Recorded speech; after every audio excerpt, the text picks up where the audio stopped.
करी के ठीक न करो हिया जरे छोड़ा ताको हिया के पास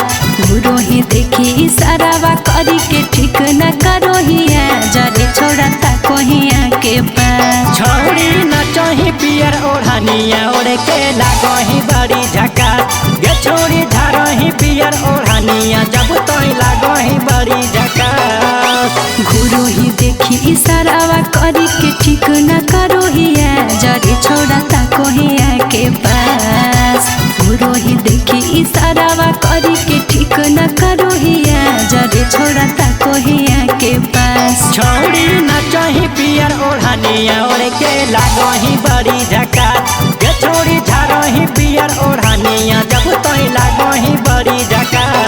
छोड़ा ताको हिया के पास छोड़ा ताको हिया के पास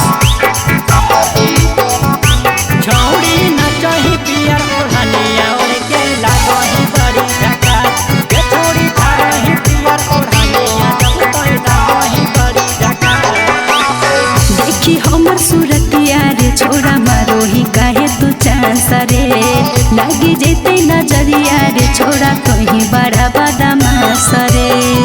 बड़ा बदमाश रे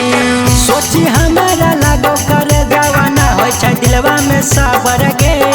बस के हम बाजार घुमैबो बनी जो हमारे लाभर गे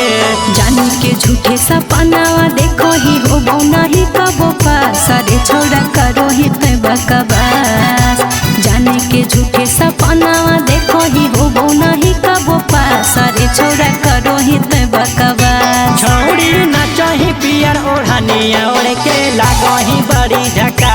गे छोड़ी झारही पियर ओढ़निया जब तोई लागही बड़ी झका छोड़ा ताको हिया के पास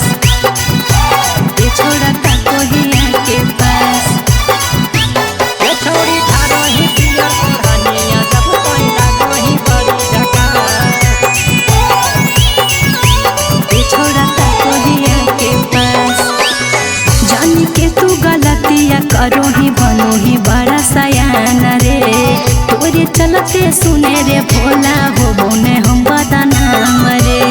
बोने हम बदनाम रे बतिया तो ही मन गे छौड़ी समझी हमारा फील गे पागल हम हो जाइबो तू जदी तोरा भी हमारा दिल गे देखी के तोहर हनिया लगो हो जिंदगी होते बर्बाद रे छोड़ा करो ही हम कलास देखी के तोहर हनिया लगो हो जिंदगी होते बर्बाद रे छोड़ा करो ही हम कलास छौड़ी न चाही पियर ओढ़निया ओढ़ के लागही बड़ी झकास गे छोड़ी झारही पियर ओढ़निया जब तोई लागही बड़ी झकास सुन गे।